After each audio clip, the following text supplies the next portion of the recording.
Hello friends, 2012 में Titanic के हादसे के 100 एनिवर्सरी पर ऑस्ट्रेलियन बिलियनर क्लाइव पामर ने दुनिया भर में ये ऐलान किया कि वो टाइटैनिक 2.0 बनाने वाले हैं जो दिखने में हूबहू पुरानी टाइटैनिक जैसी ही होगी और यहाँ तक कि इसे बनाने वाली कंपनी का नाम भी ब्लू स्टार लाइन ही होगा, क्योंकि पुरानी टाइटैनिक बनाने वाली कंपनी का नाम व्हाइट स्टार लाइन था। मगर अब सवाल ये आता है कि इसका रंग रूप सब टाइटैनिक जैसा ही होगा। क्या इसका नसीब भी पुराने जैसा ही हो सकता है जिसमें 1500 से भी ज्यादा लोगों ने अपनी जानें गंवाई थी? क्या इतिहास एक बार फिर से दोहराया जाएगा? इस बात का ख्याल रखते हुए उन्होंने नए टाइटैनिक में कोई चेंजेस भी की हैं। इससे पहले कि आप इन सवालों के जवाब ढूंढने से वार हो पड़ो, मैं आपको एक और राज की बात बताना चाहता हूँ। टाइटैनिक किसी आइसबर्ग के टकराने से नहीं डूबा था, बल्कि एक भयानक स्फोट की वजह से ये हादसा हुआ था। पर किसने रचा था ऐसा काम जिसने इतने सारे बेगुनाहों की जान ली थी? चलिए जानते हैं इन सारे सवालात के जवाबात।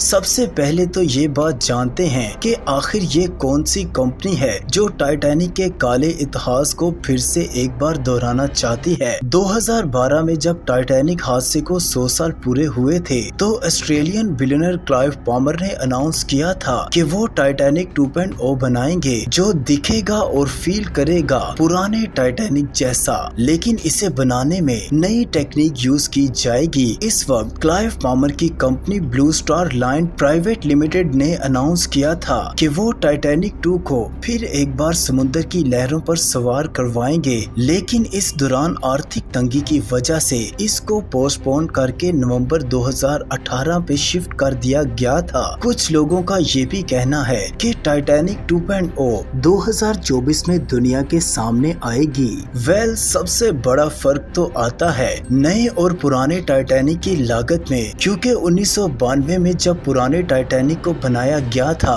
तब इसकी कीमत भी $7.5 मिलियन थी। अगर नए मॉडर्न टाइटैनिक 2.0 की बात करें तो इसे बनाने में लगभग $5 मिलियन लग चुके हैं। टाइटैनिक की लागत बहुत ही बड़ी है, लेकिन दोनों की बनावट में तो कुछ खास फर्क नहीं है, क्योंकि नया टाइटैनिक 13 फीट चौड़ा और पुराने वाले टाइटैनिक से सिर्फ 3 इंच लंबा है और दोनों की स्पीड में भी कुछ ज्यादा फर्क नहीं है। जहां 1992 वाले टाइटैनिक की स्पीड 23 नॉट्स यानी के 42 किलोमीटर पर थी, वही नए टाइटैनिक 2.0 में टॉप स्पीड 24 नॉट्स मतलब लगभग 44 किलोमीटर है। इसके अलावा अगर हम इन दोनों की कैपेसिटी की बात करें तो वो भी लगभग सेम ही है। नए टाइटैनिक 2.0 में पैसेंजर 900 मेंबर्स की जगह है और वही पुराने टाइटैनिक में भी लगभग सेम कैपेसिटी के साथ 700 पैसेंजर सफर कर सकते थे। अब चलो कैपेसिटी तक तो बात ठीक थी, बट आपको जानकर हैरानगी होगी कि इसके अंदर का पूरा इंटीरियर भी पुराने टाइटैनिक जैसा ही है, जिसके अंदर होंगे 4 रेस्टोरेंट्स, एक स्विमिंग पूल, 3 गैलरीज। लेकिन ऐसा नहीं है कि सारी बिल्कुल हूबहू वही होगी, क्योंकि न्यू टाइटैनिक 2.0 में अब एक थिएटर कैसीनो भी शामिल होगा जो कि लोगों के ध्यान में रख कर बनाया जा रहा है। ये दोनों चीजें पुराने टाइटैनिक में नहीं थी, क्योंकि थिएटर के मामले में हम इतना टेक्निकी रूप से आगे नहीं थे और टाइटैनिक एक ब्रिटिश आदमी से बनवाई गई थी, क्योंकि कैसीनोस हमेशा से अमेरिकन कल्चर का हल रहा है। नया टाइटैनिक पुराने वाले से तकरीबन 10,000 टन ज्यादा भारी होगा और फ्यूल की बात करें तो पहले वाले टाइटैनिक को कोयलों पर चलाया जाता था, वही नया मॉडर्न टाइटैनिक डीजल और इलेक्ट्रिसिटी पर चलेगा। मगर सवाल तो अब ये है कि ज्यादा कोई फर्क ना होने के बावजूद भी दोनों के कास्ट में आखिर इतना जमीन आसमान का फर्क क्यों है? इकोनॉमिस्ट के हिसाब से इस वक्त $7.5 मिलियन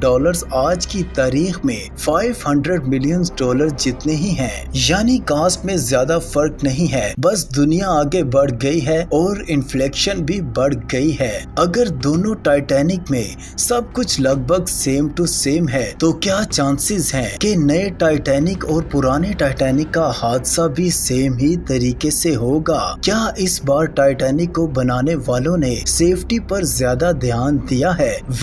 मैं, आप और हम सभी जानते हैं कि टाइटैनिक ने एक आइसबर्ग से टक्कर खाई थी और इसके बाद पूरे का पूरा जहाज ठंडे बर्फीले पानी में डूब गया था। इस वक्त इस हादसे के जिम्मेदार थे नाव पर काम करने वाले क्रू मेंबर्स जो मीलों दूर से आइसबर्ग को डिटेक्ट नहीं कर पाए थे। इस हादसे को ध्यान में रखते हुए नए टाइटैनिक के मेकर्स ने इसमें कई सारे नए फीचर्स भर दिए हैं, जिसकी वजह से अब क्रू और कैप्टन के पास communication system, navigation, radar technology, safety regulation और ग्लोबल पोजीशनिंग सिस्टम यानी कि GPS रहेगा, जो कि मदद करेगा आइसबर्ग से बचने में। और इसके साथ ही नए टाइटैनिक में पूरे 18 मूड्स रेवोन लाइफ बोट्स होंगे जो 4500 लोगों जितनी होगी, यानी जहाज पर सवार हर इंसान को बचाने के लिए लाइफ बोट्स काफी जगहों पर होंगे। पर जो पुरानी टाइटैनिक थी इसमें 20 लाइफ इनकी कैपेसिटी तकरीबन 1178 लोगों की थी, जिसकी वजह से इस वक्त जहाज में सवार 95% लोग बेगुनाह मारे गए थे। और एक एडिशनल चीज जो नए टाइटैनिक की सेफ्टी में डाली गई है वो है एक सेफ्टी डिस्क, जिसमें लाइव वॉच तो होंगे लेकिन साथ ही एक मेडिकल सेंटर भी होगा, ताकि अगर इन केस कोई इमरजेंसी आती है तो फौरी इसका इलाज किया जाएगा। चार्ल्स हास जो कि एक US based Titanic international society के प्रेसिडेंट हैं, उन्होंने क्लाइव पामर के टाइटैनिक 2.0 पर सवाल करते हुए ये कह दिया है कि ये गम और दुख की बात है कि किसी हादसे में खोए हुए लोगों को सिर्फ याद दिलाने के लिए सिर्फ याद किया जाता है, ना कि हम इन हादसों की बुरी यादों को रिक्रिएट करते हैं। मगर बात यहीं तक नहीं रुकी, क्योंकि कुछ लोगों ने क्लाइव पामर को सिंकी अरबपति का लक़ब दे दिया, क्योंकि टाइटैनिक के हादसे को नजरअंदाज करते हुए पामर कहते हैं कि टाइटैनिक तो प्यार और मोहब्बत का किस्सा है, जिस वजह से कई लोगों ने कहा कि इस हादसे में मरने वालों का मजाक बनाया जा रहा है। लेकिन इसे लोग अभी से क्रिटिसाइज करने लगे हैं, पर इस क्रिटिसिज्म के पीछे शायद सबका डर है कि कहीं इतिहास फिर एक बार किसी हादसे में ना तब्दील हो जाए।